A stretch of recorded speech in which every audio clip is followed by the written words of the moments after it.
YCP నేత బోరుగడ్డ అనిల్.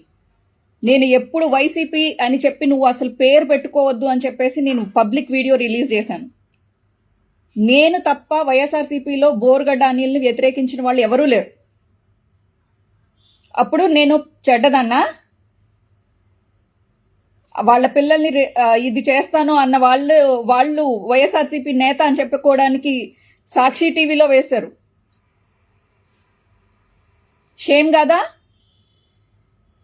ఎప్పుడైనా శ్రీరెడ్డి వైఎస్ఆర్సీపీ సానుభూతి పరురాలు అని చెప్పి ఒక్కరోజు సాక్షి టీవీలో వచ్చిందా? నన్ను కార్నర్ చేసినట్టు కాదా? ఇలాంటి వాళ్ళ వైఎస్ఆర్సీపీకి కావాలి? ఇంకా చూపిస్తా, నన్ను ఎలా కార్నర్ చేశారు అనేది చూపిస్తా.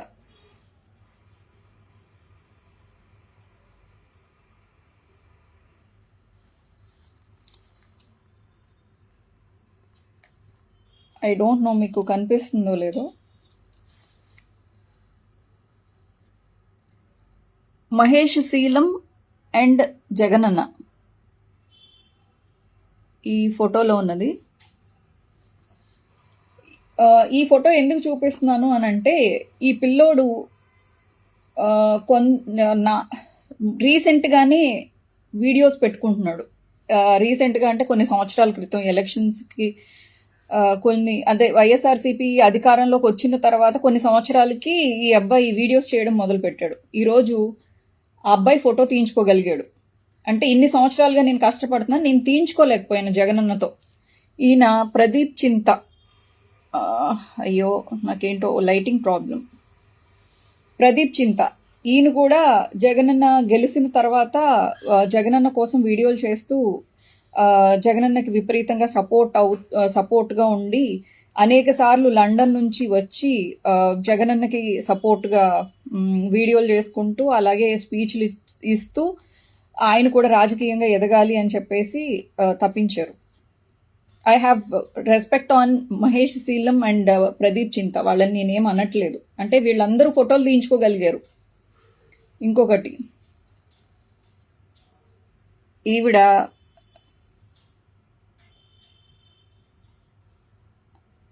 శ్యామల, యాంకర్ శ్యామల, జస్ట్ ఎలక్షన్స్కి 2 రోజులు అప్పుడు కూడా ఈమె గురించి ఏమన్నారంటే, సిద్ధం సభలు పెడుతున్నాము గెస్ట్గా రండి అంటే నాకేం డబ్బులు ఇస్తారు అని చెప్పేసి అడిగిందంట ఈమె. ఈమె గురించి కూడా కొన్ని ఆరోపణలు ఉన్నాయి. షికాగో సెక్స్ రాకెట్లో ఏవో అప్పట్లో మీడియాలో వార్తలు వినిపించినాయి. నాకు పర్సనల్గా తెలిసినా కూడా కొన్ని డీటెయిల్స్ నేను చెప్పాలని అనుకోవట్లేదు. సెక్స్ రాకెట్లో పట్టుబడిన వాళ్ళతో కూడా అంటే వాళ్ళు కూడా ఫోటోలు తీయించుకోగలిగారు.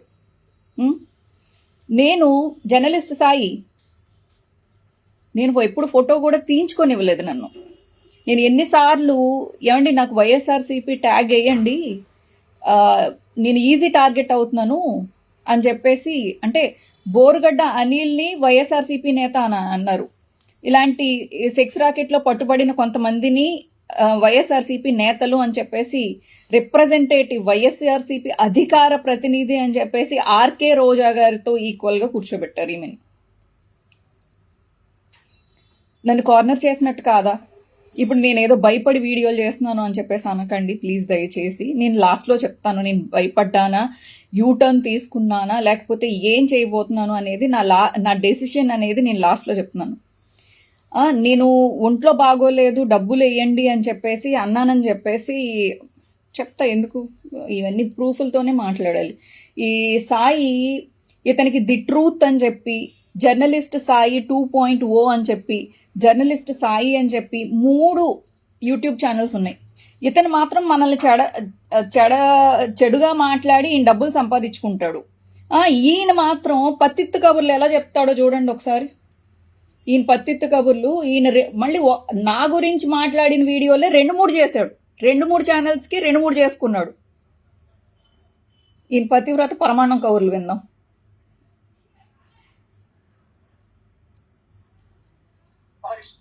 కానీ కోసం తను ఆ విధంగా వ్యవహరిస్తోంది. కానీ అది దుర్భాషలు దుర్మార్గపు మాటలు మాట్లాడకుండా ఉంటే బాగుంటుందని ఎవరైనా అనుకుంటారు. కరెక్ట్. వ్యక్తిత్వ హననాలు, వ్యక్తులని సాయి, నువ్వే టీడీపీ వాళ్ళని గొట్టంగాళ్ళని సైకోలని ఇలా మాట్లాడిన వీడియోలు నేను తీయమంటావా? నీవి గొట్టంగాళ్ళు, సైకోగాళ్ళు, శాడిస్టులు అని చెప్పేసి మాట్లాడినవి నీ తీయమంటావా? అంటే నువ్వు మాట్లాడితే, నువ్వు జర్నలిజం ముసుగులో నువ్వు ఏం మాట్లాడినా నువ్వు కరెక్ట్. ఇప్పుడు నేను ఎందుకు మాట్లాడానే అనే పాయింట్ ఒక్క పాయింట్లో నేను చెప్పేస్తా సాయి, నీకు ప్రజలకు కూడా తెలియాలి. చాలా ఎక్కువ వ్యూవర్షిప్ వస్తుంది, ఎక్కువగా షేర్ అవుతుంది అన్నటువంటి ఉద్దేశంతో అవి చేసుకొచ్చింది. ఇప్పుడు కేసులు, అరెస్టుల దగ్గరకు వచ్చాడు, క్షమాపణ చెప్పి ఆగేటటువంటి వ్యవహారం అయింది. ఓకే సాయి, ఎక్కువ షేర్ల కోసం లేకపోతే ఎక్కువ డబ్బులు సంపాదించేయడం కోసం కానే కాదు. ఫస్ట్ ఆఫ్ ఆల్ నేను ఇలా చేయడం వలన, వైఎస్ఆర్సీపీని వెనకేసుకుని రావడం వలన అనేక సార్లు, ఎన్నిసార్లో తెలీదు, నాకు చక్కగా ఉండే ఆల్మోస్ట్ 1 crore ఫాలోవర్స్, మొత్తం సోషల్ మీడియా మొత్తం చూసుకుంటే 1 crore ఫాలోవర్స్లో ఓన్లీ నేను వైఎస్ఆర్సీపీని సపోర్ట్ చేసినందుకు అనేక రిపోర్ట్లు పడి నా ఛానల్స్ ఎంత ఎఫెక్ట్ అయిపోయి వచ్చే డబ్బులు కూడా రాకోకుండా నేను రోడ్డును పడ్డాను, ఎన్నిసార్లు రోడ్డును పడ్డాను, ఎన్నిసార్లు ఆర్థికంగా ఇబ్బందులు పడ్డాను, ఎన్నిసార్లు నా కుటుంబ సభ్యులతో తిట్లు తిన్నాను, ఎన్నిసార్లు థ్రెటనింగ్ ఫీల్ అయ్యాను, ఎన్నిసార్లు నేను బయటికి వెళ్ళలేకపోయాను, ఒక సామాన్య వ్యక్తిలాగా మసలలేకపోయాను. నీకు తెలుసా? ఈ సాక్రిఫైజ్లు ఎవరి కోసం చేశాను? వైఎస్ఆర్సీపీ కోసం చేశాను. వైఎస్ఆర్సీపీ కోసం. మళ్ళీ మీకు ఈ డౌట్ వస్తుంది, అలా మాట్లాడొచ్చా అని. అలా మాట్లాడిన దానికి కూడా నేను సమాధానం చెప్పే ఈ వీడియో ఆఫ్ చేస్తాను మీకు. చెందినట్టు ప్రవర్తించడం, ఆ మధ్యన అయితే చక్కగా ఏదో గుళ్ళకది వెళ్ళి పూజలు చేస్తున్నట్టు ఇట్లాంటివి కూడా పెట్టి తర్వాత మళ్ళీ మామూలు నా పూజలు, నా ధ్యానాలు, లేకపోతే నేను ఇస్కాన్ టెంపుల్లో నేను డివోటీగా ఉన్నాను. నేను ఇప్పటి నుంచి కాదు, నా చిన్నప్పటి నుంచి మా నాన్నగారు కొన్ని దేవాలయాలకి, విష్ణువు ఆలయాలకి ధర్మకర్తలుగా ఉన్నారు. అండ్ ఆల్సో మేము సొంతంగా కూడా మా సొంత డబ్బులు పెట్టుకుని, అలాగే మా సొంత భూమి ఇచ్చుకుని విష్ణువుకి ఒక ఆలయం కట్టించుకున్నాము, అలాగే దేవి గుడి కట్టించుకున్నాము, అండ్ సాయిబాబా గుడి కట్టించుకున్నాము. నీకేం తెలుసు సాయి మా డివోషనల్ బ్యాక్గ్రౌండ్? ఒకవేళ డివోషనల్ బ్యాక్గ్రౌండ్ ఉందనుకో, ఇప్పుడు రాజకీయ నాయకులు ఎవరు హోమాలు గాని పూజలు గాని చేయట్లేదా? చేసిన వాళ్ళు రాజకీయాలు మాట్లాడట్లేదు. ఏంటిది ఇది? ఏం పైత్యం? నీకు ఏం వస్తుంది ఇలాంటివి మాట్లాడితే? ఇది ఏమి జర్నలిజం? అంటే దేవుడు పూజలు చేసుకుంటే మారిపోయినట్ట అంటే చెడుగా మారిపోయినట్ట, మంచిగా మారిపోయినట్ట? వ్యక్తిత్వం వేరు, అండ్ ఆల్సో భగవంతుడు పూజ వేరు. దయచేసి కొంచెం జర్నలిజం మాట్లాడేటప్పుడు ఇది వాడు. నేనే ఏదో పండితుడిలాగా నొక్కి ఆ ఒత్తులు ఇలా పలుకుతాడు, ఇలా చేస్తుంటే చాలా బాగుండేది, కానీ చంద్రబాబు నాయుడు చేసేది చాలా తప్పు అని ఆ కంట్లో ఇలా తీసుకుని అని చెప్పేసి కెమెరా ముందు ఆవలించకూడదన్న ఇంగిత జ్ఞానం ఉందా జర్నలిస్టు నువ్వు? కెమెరా ముందు ఆవలించకూడదు, నిద్ర వస్తున్నట్టు చేయకూడదు. ఇది కెమెరామెన్ ఎప్పుడైనా మేము ఏ కెమెరా ముందైనా గబిక్కిన తెల్లవారుజామున డ్యూటీలు పడినప్పుడు న్యూస్ ఛానల్స్లో జర్నలిస్టులుగా చేసేటప్పుడు, న్యూస్ రీడర్లుగా చేసేటప్పుడు కెమెరా ముందు ఆవలిస్తే మా కెమెరామెన్స్ తిట్టేవాళ్ళు, మ్యామ్ ప్లీజ్ ఆవలించకండి అని చెప్పి. అవమానం, కెమెరాకి, వృత్తికి అవమానం అది.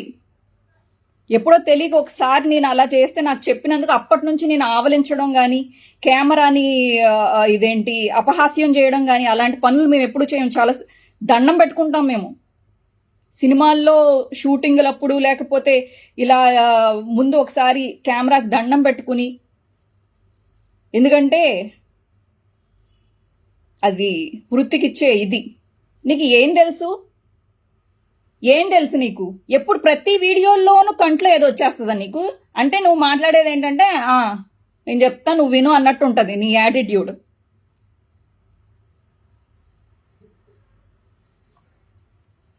అంటే నేను పెద్దోడిని కదా, నాకు ఇన్ని సంవత్సరాల ఎక్స్పీరియన్స్ ఉంది కదా, నన్నెవడు తప్పు పడతాడు అని అనుకుంటున్నావు నువ్వు.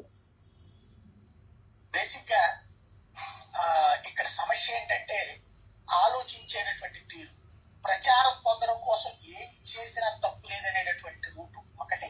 ప్రచారం అంటే పబ్లిసిటీ నాకు నా కుకింగ్ ఛానల్స్లో, అలాగే నేనేమైనా ఎక్స్పోజింగ్ వీడియోస్ పెట్టుకుంటే రాజకీయాల్లో వచ్చిన ప్రచారం కన్నా, పబ్లిసిటీ కన్నా, వ్యూయర్షిప్ కన్నా, నువ్వు అదే చెప్పాలనుకుంటున్నావు. ఎక్కువేం కాదు. అసలు ఇదేంటి వైఎస్ఆర్సీపీని సపోర్ట్ చేసుకుంటూ చేసిన వీడియోస్లో వచ్చే వ్యూయర్షిప్ చాలా తక్కువ. నేను వంట ఛానల్స్లో నేను వంటలు పెట్టుకుంటే వచ్చే మిలియన్స్ ఎన్ని ఉన్నాయో నువ్వు కళ్ళారా నా యూట్యూబ్ ఛానల్స్లో చూసుకో. ఇన్ని రకాలుగా నేను కొంతమందిని అడిగానండి. ఇది మన వైఎస్ఆర్సీపీ అధికార ప్రతినిధి వెంకటరెడ్డి గారికి ఫోన్ చేసి, సార్ పార్టీకి చాలా అవమానం ఇది, ఆ బోరుగడ్డ అనిల్ అనే అతనికి పార్టీకి సంబంధం లేదని లెటర్ రిలీజ్ చేయండి అని చెప్పేసి నేను ఆయనకు ఫోన్ చేసి చెప్పాను. అలాగే ఇతర వ్యక్తులకు కూడా ఫోన్ చేసి చెప్పాను. మహేష్ శీలం అనే అతను సాక్షి, మీరు కావాలంటే అతన్ని మహేష్ మీరు ఒక వీడియో చేయగలిగితే చాలా బాగుంటుంది. అతను కాన్ఫరెన్స్ లో ఉన్నప్పుడు బోరుగడ్డ అనిల్ అనే అతను నేను బోరుగడ్డ అనిల్ని తిట్టానని చెప్పేసి కొంతమంది లేడీస్తో అసహ్యంగా తిట్టించి ఫోన్స్ లో, అమ్మ ఎవరు మీరు అని అంటే ఇదేంటి బోరుగడ్డ అనిల్కి సంబంధించిన వ్యక్తులు అని చెప్పేసి వాళ్ళు తిట్టారు నన్ను. నేను పర్సనల్ గా చాలా ఫేస్ చేశాను. సరే వీళ్ళందరినీ అంటే బోరుగడ్డ అనిల్ని కూడా వైఎస్ఆర్సీపీ నేత అని అన్నారు. కష్టపడని శ్యామల లాంటి వాళ్ళని తీసుకొచ్చేసి వైఎస్ఆర్సీపీ నేతలు అన్నారు. అలాగే రీసెంట్ గా వచ్చిన ప్రదీప్ చింత గారిని, లేకపోతే మహేష్ శీలం లాంటి వ్యక్తులందరూ వెళ్ళి ఇదేంటి జగనన్న దగ్గర ఫోటోలు తీయించుకున్నారు. నేను ఏ రోజు ఒక్క ఫోటో తీయించుకోలేదు. ఏ రోజు మా వైఎస్ఆర్సీపీ తరపున శ్రీరెడ్డి మాట్లాడుతుంది అని అనలేదు. లేదా నా వీడియోలన్నీ వైఎస్ఆర్సీపీ సోషల్ మీడియాలో పెట్టుకుంటున్నప్పుడు, అమ్మ నువ్వు బాగా మాట్లాడుతున్నావు కానీ ఇలా ఈ లైన్ తీసుకో, లేకపోతే ఇలా వెళ్ళండి, మేము ఎంకరేజ్ చేస్తాం. అప్పుడు కూడా నాకు హామీలు ఇచ్చారుగా, కంపల్సరీ వైఎస్ఆర్సీపీ మీకు ఏదో చేస్తుందండి, మీరు ఇదేంటి కొంతమంది వ్యక్తులు అన్నారండి, మీరు బ్యాడ్గా వెళ్ళకండి అని చెప్పేసి చెప్పారు. నేను అబద్ధం చెప్పకూడదు, ప్రతిదీ నేను ఫ్రాంక్గా మాట్లాడతాను. సో ఇది నన్ను కార్నర్ చేసిన విధానం ఇది. ఇంకా నెక్స్ట్ పాయింట్ ఏంటంటే, మరి నువ్వు జర్నలిస్ట్ సాయి ఇంకొక విషయం నువ్వు ఎందుకు మాట్లాడలేకపోతున్నావు?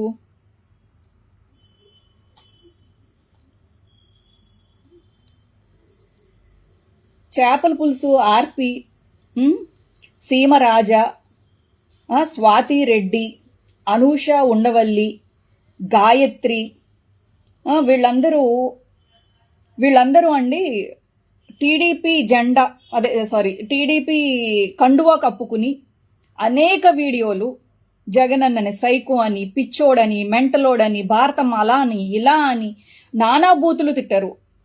అలాగే వంగలపూడి అనిత గారు కూడా కత్తెర్లు పుచ్చుకుని, అలాగే ఇదేంటి కట్ చేస్తే వంగలపూడి అనిత గారు మాట్లాడిన మాటలకి, అంటే ఒక అధికార పక్షాన్ని ప్రతిపక్షంలో ఉండి జగనన్నని అలాగే వాళ్ళ పార్టీ అధికారుల్ని ఇన్ని రకాలుగా తిట్టినందుకు ఈరోజు కట్ చేస్తే ఆవిడ హోమ్ మినిస్టర్ అయ్యారు.